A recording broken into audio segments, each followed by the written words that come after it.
پیش خدمت ہے قصہ حضرت سلیمان علیہ السلام اور ملکہ بلقیس کا۔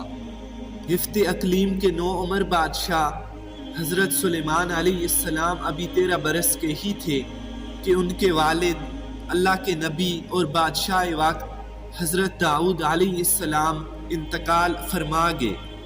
حضرت سلیمان علیہ السلام نے عمر مبارک کی صرف 13 بہاریں ہی دیکھی تھیں کہ عظیم الشان سلطنت کا بوجھ ناتواں کندھوں پر آ گیا۔ تخت شاہی پر براجمان ہوتے ہی اپنے رب کے حضور کامیابی کی دعا کرتے ہوئے عرض گزار ہوئے، اے میرے پروردگار، مجھے ایسی بادشاہت عطا فرما کہ جو میرے بعد کسی کو بھی میسر نہ ہو۔ رب العالمین نے اپنے محبوب بندے کی دعا کو قبول کیا اور ہفت اقلیم بنا کر دنیا کے ہر شے کو ان کا مطیع و فرما بردار بنا دیا۔ نبوت و حکمت سے سرفراز فرما کر ہوا، سمندر، پہاڑ، دریا، چرند پرند، انسان، حیوان، جنات و شیاطین، مال و دولت، نباتات و معدنیات، حتیٰ کہ جانوروں اور پرندوں کی بولیوں کا علم تک بھی اپنے نبی کے قدموں میں ڈھیر کر دیا۔ خود اللہ تعالیٰ قرآن کریم میں فرماتا ہے کہ ہم نے تند و تیز ہوا کو سلیمان علیہ السلام کے تابع کر دیا، اور ہم نے جنات کو بھی اور دوسرے جنات کو بھی جو زنجیروں میں جکڑے رہتے تھے ان کے ماتحت کر دیا، اور ہم نے بہت سے شیاطین کو بھی ان کے تابع کر دیا، اور ہم نے ان کے لیے تانبے کا چشمہ بہا دیا۔ دنیا میں بڑے بڑے بادشاہ گزرے، لیکن حضرت سلیمان علیہ السلام جیسی بادشاہت کسی کو بھی نصیب نہ ہوئی۔ ایک مرتبہ حضرت سلیمان علیہ السلام نے سفر کے دوران ہدہد کو حاضر ہونے کا حکم دیا۔ ہدہد اس وقت موجود نہیں تھا۔ اس کے بغیر اطلاع غیر حاضر ہونے پر آپ کو غصہ آ گیا اور فرمانے لگے، اگر ہدہد نے غیر حاضری کی کوئی معقول وجہ نہیں بتائی تو اسے سخت سزا دوں گا یا اسے ذبح کر دوں گا۔ حضرت عبداللہ بن عباس سے سوال کیا گیا کہ تمام پرندوں میں سے صرف ہدہد کو کیوں بلایا گیا؟ آپ نے جواب دیا، حضرت سلیمان علیہ السلام کسی ایسی جگہ قیام فرما رہے تھے جہاں پانی نہیں تھا۔ ابھی کچھ دیر ہی گزری تھی کہ ہدہد حاضر ہو گیا اور کہنے لگا، میں آپ کے لیے ایک ایسی خبر لایا ہوں جس کا آپ کو علم نہیں۔ میں آپ کے پاس ملک یمن سے ایک سچی خبر لایا ہوں۔ میں نے دیکھا کہ ایک عورت وہاں کے لوگوں پر بادشاہت کر رہی ہے اور اسے وہاں ہر قسم کی چیز میسر ہے۔ اس کا تخت بھی بڑی عظمت والا ہے۔ میں نے اسے اور اس کی قوم کو اللہ تعالیٰ کو چھوڑ کر سورج کو سجدہ کرتے ہوئے پایا، اور شیطان نے ان کے اعمال انہیں آراستہ کر کے دکھائے ہیں اور انہیں صحیح راستے سے روک رکھا ہے۔ پس وہ ہدایت پر نہیں آتے کہ اس اللہ کو سجدہ نہیں کرتے جو آسمانوں اور زمینوں کی پوشیدہ چیزوں کو بھی باہر نکالتا ہے، اور جو کچھ تم چھپاتے ہو اور ظاہر کرتے ہو وہ سب کچھ جاننے والا ہے کہ وہی عظمت والا عرش کا مالک ہے۔ حضرت سلیمان علیہ السلام نے کہا کہ اب ہم دیکھیں گے کہ تو نے سچ کہا یا جھوٹ۔ تو ایسا کر کہ میرا خط لے جا کر اسے دے اور پھر ان کے پاس سے ہٹ جا اور دیکھ کہ وہ کیا جواب دیتے ہیں۔ ہدہد نے حضرت سلیمان علیہ السلام کا خط لیا اور اڑتا ہوا ملک یمن پہنچا، اور محل کے اندر ملکہ کو تلاش کرتا ہوا اس کے کمرے تک جا پہنچا۔ دیکھا کہ اس وقت ملکہ سورج کی پوجا کر رہی تھی۔ ہدہد ہاتھ اس کے قریب ڈال کر وہاں سے ہٹ گیا۔ ملکہ نے اپنے قریب ایک خط پڑا ہوا دیکھا تو بڑی حیران ہوئی، لیکن جب اسے کھول کر دیکھا تو بڑی متفکر ہو گئی۔ چنانچہ فوری طور پر تمام درباری طلب کر لیے۔ ملکہ بلقیس اپنے دربار میں ہیرے جواہرات سے مزین خوبصورت تخت شاہی پر براجمان تھی۔ تمام درباری تجسس بری نظروں سے ملکہ کی طرف دیکھ رہے تھے اور بے چینی سے منتظر تھے کہ ملکہ عالیہ اچانک ہنگامی اجلاس طلب فرمانے پر کچھ اظہار خیال کریں۔ ملکہ نے وسیع و عریض اور عالی شان دربار کے چاروں جانب ایک نظر دوڑائی اور پھر یوں کہنے لگی، اے اہل دربار، مجھے ایک بڑا اہم اور باوقت خط فلسطین و شام کے عظیم فرمانروا حضرت سلیمان علیہ السلام کی جانب سے موصول ہوا ہے، جو مہربان اللہ کے نام سے شروع ہے، جس میں لکھا ہے کہ تم میرے سامنے سرکشی نہ کرو اور مسلمان ہو کر میرے پاس آ جاؤ۔ اے میرے سردارو تم اس معاملے میں مجھے مشورہ دو، میں کسی امر کا قطعی فیصلہ تمہارے مشورے کے بغیر نہیں کرتی۔ اس پر وہ بولے ہم بڑے زورآور اور سخت جنگجو ہیں، آگے آپ کو اختیار ہے، آپ خود ہی سوچ لیجئے کہ ہمیں اب کیا کرنا چاہیے اور ہمیں اب آپ کیا حکم دیتی ہیں۔ ملکہ بلقیس نے کہا کہ یہ طاقتور بادشاہ جب کسی بستی میں داخل ہوتے ہیں تو اسے فتح کرنے کے دوران اجاڑ دیتے ہیں اور وہاں کے باعزت لوگوں کو قتل و غارت گری کرنے کے بعد ذلیل و خوار کر دیتے ہیں، اور یہ لوگ بھی ہمارے ساتھ ایسا ہی کریں گے۔ چنانچہ میں اپنے تحفے بیچ کر دیکھتی ہوں کہ ان کا کیا رد عمل ہوتا ہے، اس سے ہمیں اندازہ ہو جائے گا کہ سلیمان کوئی عام دیندار یا دنیا دار آدمی ہے یا اللہ کے نبی جن کا مقصد اللہ کے دین کا غلبہ ہے۔ اگر انہوں نے ہمارے یہ تحفے قبول نہیں کیے تو یقیناً ان کا مقصد دین الہی کی سربلندی ہے۔ اس صورت میں ہمارے پاس بھی ان کی اطاعت کے سوا کوئی چارہ نہیں ہوگا۔ اسرائیلی روایات کے مطابق ملکہ بلقیس نے جو تحائف دربار سلیمانی میں بھیجے ان میں سونے چاندی کی اینٹیں، قیمتی موتی جواہرات، 100 حسین ترین کنیزیں، 100 غلام اور ملکہ کی جانب سے ایک خط شامل تھا۔ اللہ تعالیٰ نے اپنے نبی حضرت سلیمان علیہ السلام کو ان کے تحائف کی تفصیل وحی کے ذریعے پہلے ہی بتا دی تھی۔ چنانچہ حضرت سلیمان علیہ السلام نے جنات کو حکم دیا کہ شہر میں داخل ہونے والے راستے پر سونے چاندی کی اینٹوں کا فرش بچھا دیا جائے اور راستے کے دونوں جانب سونے کے بنے ہوئے عجیب الحلقت جانور کھڑے کر دیے جائیں۔ وزراء اور عمال سلطنت کی تمام کرسیوں اور فرنیچر کو سونے کا کر دیا جائے، دربار کو ہیرے جواہرات سے مزین کیا جائے۔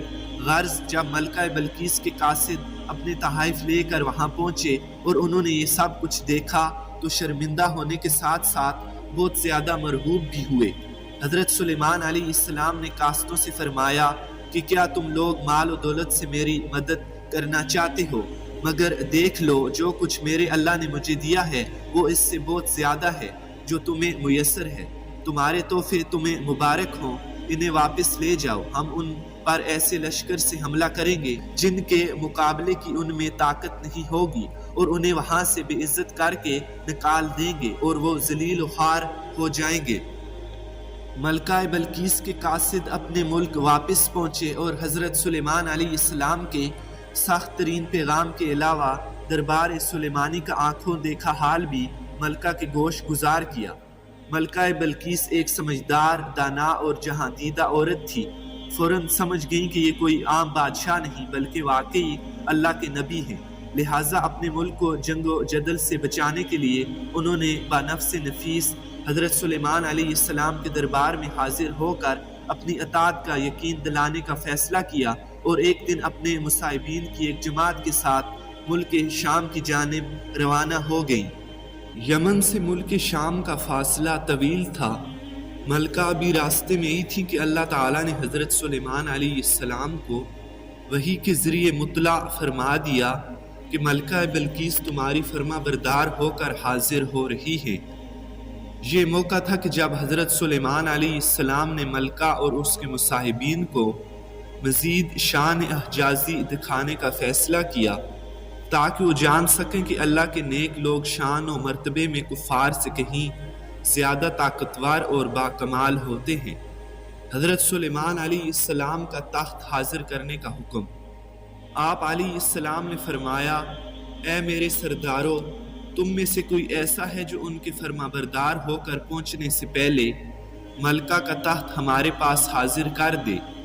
جنات میں سے ایک قوی ہیکل جن نے کہا، قبل اس کے کہ آپ اپنی جگہ سے اٹھیں میں اس تخت کو آپ کے پاس لا حاضر کرتا ہوں، میں اس پر قادر ہوں اور ایماندار بھی ہوں۔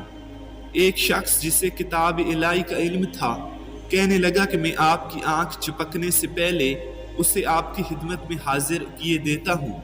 جب آپ نے اسے اپنے پاس موجود پایا تو کہنے لگے، ھذا من فضل ربی، یہ سب میرے رب کا فضل ہے تاکہ وہ مجھے آزمائے کہ میں شکر گزاری کرتا ہوں یا کفران نعمت، اور جو کچھ شکر کرتا ہوں تو اپنے ہی فائدے کے لیے کرتا ہوں۔ وہ اہل کتاب کون تھا اور وہ کون سی کتاب تھی اور وہ کون سا علم تھا جس کے زور پر یہ دعویٰ کیا گیا کہ پلک جھپکتے ہی تخت کو حاضر کر دوں گا، اور ایسا ہی ہوا۔ اس میں مفسرین کے مختلف اقوال ہیں، جبکہ مذکورہ تینوں سوالوں کی پوری حقیقت تو اللہ تعالیٰ ہی جانتا ہے۔ یہاں قرآن کریم کے الفاظ سے جو معلوم ہوتا ہے وہ اتنا ہی ہے کہ وہ کوئی انسان تھا جس کے پاس کتاب الہی کا علم تھا۔ اللہ تعالیٰ نے کرامت اور اعجاز کے طور پر اسے یہ قدرت دے دی کہ وہ پلک جھپکتے ہی تخت کو لے کر آ گیا۔ کرامت اور معجزہ نام ہی ایسے کاموں کا ہے جو ظاہری اسباب اور امور عادیہ کے یکسر خلاف ہوں، اور وہ اللہ تعالیٰ کی قدرت اور مشیت ہی سے ظہور پذیر ہوتے ہیں۔ اقرب یہ ہے کہ ہو سکتا ہے کہ وہ خود حضرت سلیمان علیہ السلام ہی ہوں، کیونکہ کتاب الہی کا سب سے زیادہ علم انہی کو حاصل تھا۔ ابن اسحاق نے اس شخص کا نام آصف بن برقیہ بتایا ہے، اور یہ کہ وہ حضرت سلیمان علیہ السلام کا دوست تھا۔ بعض روایات میں ان کا خالہ زاد بھائی کہا گیا ہے جنہیں اسم اعظم کا علم تھا۔ حضرت سلیمان علیہ السلام نے ملکہ سبا کا امتحان لینے کے لیے ان کے تخت میں کچھ رد و بدل کروا دیا۔ جب وہ آئیں تو ان سے پوچھا، کیا تمہارا تخت بھی اسی طرح کا ہے؟ ملکہ نے کہا، یہ تو گویا ہو بہو وہی ہے، اور ہمیں تو پہلے سے معلوم ہو گیا تھا اور ہم فرما بردار ہو چکے تھے۔ ملکہ بلقیس کے آنے سے پہلے حضرت سلیمان علیہ السلام نے ایک ایسی عجیب و غریب عمارت بنانے کا حکم دیا جس میں نہایت شفاف شیشہ استعمال کیا گیا تھا۔ اس شیش محل کے صحن میں ایک نہایت شاندار حوض بنوایا جس کے بہتے پانی میں مچھلیاں اور دیگر آبی جانور بھر کر اسے شیشے سے پاٹ دیا گیا۔ استقبالیہ تقریب کے اختتام پر حضرت سلیمان علیہ السلام نے ملکہ بلقیس کو محل کے اس مخصوص حصے کی جانب چلنے کی دعوت دی جو جنات کے ذریعے خصوصی طور پر ملکہ کے لیے تیار کروایا گیا تھا۔ ملکہ حضرت سلیمان علیہ السلام کے محل کے طلسم میں کھوئی ہوئی تھی کہ حضرت سلیمان علیہ السلام نے ان کی اندرونی کیفیت کا اندازہ کرتے ہوئے انہیں ایک بار پھر محل کے اندرونی حصے میں چلنے کی دعوت دی۔ ملکہ بلقیس دنیا کے عظیم ترین بادشاہت کی حسین ترین ملکہ تھی۔ ان کے وہم و گمان میں بھی نہ تھا کہ اس دنیا میں کوئی اور ہستی ان سے بھی زیادہ جاہ و جلال کی مالک ہو سکتی ہے۔ ملکہ حیرتوں کے سمندر میں ڈوبی اپنی نشست سے اٹھی۔ حضرت سلیمان علیہ السلام نے ملکہ کو آگے بڑھنے کا اشارہ کیا اور خود چند قدم پیچھے ہو گئے۔ ملکہ نے آگے بڑھ کر شیش محل کے نفیس و شفاف فرش پر قدم رکھنا چاہا، لیکن دیکھا کہ صحن میں پانی بھرا ہوا ہے جس میں محل کے ستونوں اور میزبانوں کا عکس نظر آ رہا ہے۔ تو ملکہ نے سوچا کہ شاید پانی سے گزر کر آگے جانا بھی اس ملک کی کوئی استقبالیہ رسم ہوگی۔ چنانچہ انہوں نے پانی سے گیلا ہونے سے بچانے کے لیے اپنا دامن اوپر اٹھا لیا۔ حضرت سلیمان علیہ السلام نے کہا، یہ ایسا محل ہے جس کے نیچے بھی شیشے جڑے ہوئے ہیں۔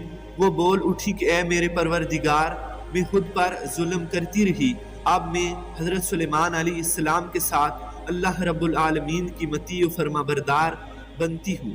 یعنی جب ملکہ کو فرش کی حقیقت کا علم ہوا تو اپنی کوتاہی اور غلطی کا بھی احساس ہو گیا، اور انہوں نے اپنی کم علمی کا اعتراف کرتے ہوئے مسلمان ہونے کا اعلان کر دیا۔ ملکہ بلقیس کے مسلمان ہونے کے بعد کیا ہوا، قرآن کریم یا کسی مستند حدیث مبارکہ میں اس کی تفصیل نہیں ملتی۔ ملکہ بلقیس نے حضرت سلیمان علیہ السلام سے نکاح کر لیا۔